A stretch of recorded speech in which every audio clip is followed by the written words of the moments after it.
Hozir bizda Moskvaga hamda Kazanga avtobus reyslarimizda posilka jarayonlari bo'lyapti. Yaqinroqdan ko'rishingiz mumkin.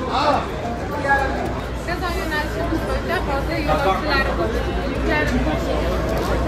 posilka jarayonlari boshlanyapti. Foto joylashtirib, har bitta yo'lovchimizga 50-60 kilogrammgacha yuklarini o'zlari bilan olib ketishlari mumkin.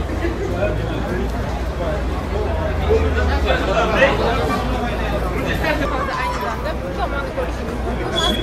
Moskva yo'nalishi bo'yicha posilka jarayonlari boshqa joylashib olishgan.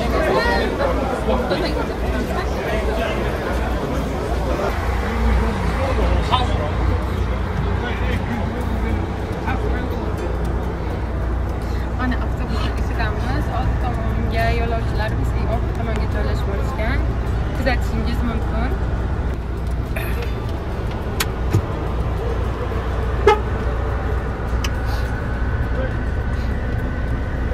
Ham xuddi shunday davlat tomonidan qo'yilgan avtobus reyslarimizdan foydalanishni xohlasangiz, bizning manzilimiz Toshkent shahar Sobir Rahimov avtovokzaliga kelib, ikkinchi qavatdan ofisimizdan biletlarni xarid qiling yoki ekranda qoldirilgan ishonch telefon raqamlariga bog'lanib joyingiz biroq qo'ying. Bizni kuzatishda davom eting.